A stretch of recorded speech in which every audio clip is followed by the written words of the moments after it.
We live in an era where audiences are constantly bombarded with raw facts and data. Millions of headlines update by the second, pouring out isolated pieces of information completely stripped of their surrounding context. Traditionally, we rely on photojournalism to ground these facts in reality. But a camera has a strict limitation. It can only capture a literal fraction of a second in physical space. It regularly fails to capture invisible contexts, slow-moving trends, or abstract systems. A photograph of commuters wearing medical masks flawlessly documents the physical reality of a global health crisis. It cannot, however, capture the deep psychological trauma of isolation or the intricate economic collapse happening in the background. This gap is filled by the editorial illustrator. As specialized visual journalists, their job is to bypass text and distill massive, invisible global complexities into a single, undeniable image. Editorial illustration does not replace the news. It engineers the vital context that a camera lens inherently leaves out. When breaking news requires pure, uncompromised factual accuracy, illustrators deploy the first tier of their discipline, ontological truth.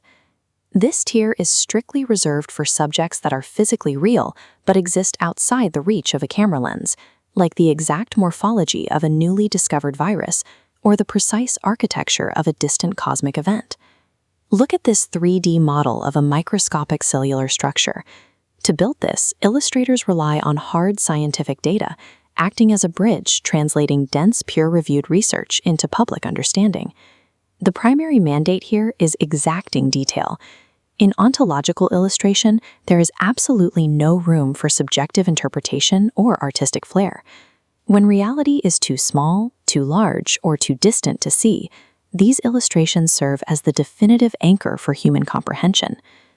The second tier is phenomenological truth. Here, the challenge shifts from drawing tangible objects to visualizing unseen systems, complex networks, and shared human experiences. Illustrators tackle this by using clean, functional design languages. They utilize maps, spatial diagrams, and flowcharts to make highly abstract concepts like global economic models or international trade routes instantly legible. This approach draws directly from historical movements like the Bauhaus.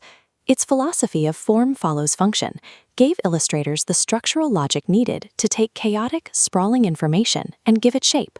Phenomenological illustration takes the invisible systems that dictate our lives and forces them into a structured, readable order. The third tier is the fantastical. Illustrators turn to this approach when literal truth is insufficient to explain the weight of a political or social crisis. In this space, the rules of physics are discarded.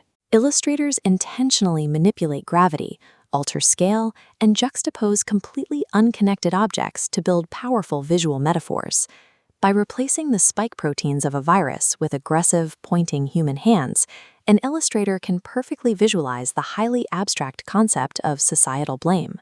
By requiring us to suspend our disbelief, the illustration bypasses our logical defenses and triggers an immediate visceral reaction. Fantastical illustration abandons physical reality entirely to deliver a raw, emotional truth that text alone cannot achieve. We now navigate a digital landscape threatened by algorithmic manipulation, deepfakes, and weaponized misinformation.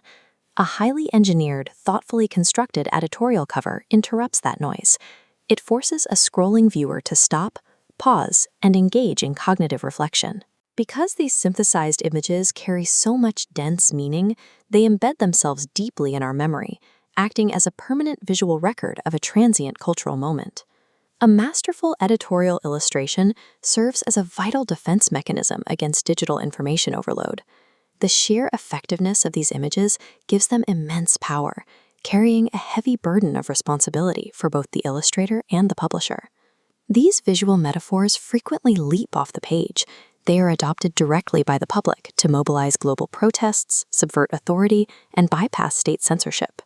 When these images violently clash with established societal boundaries, the resulting backlash can provoke severe and sometimes fatal consequences. By visualizing what is otherwise unreachable, editorial illustration serves as a persistent barometer for the shifting pressures of our communication age.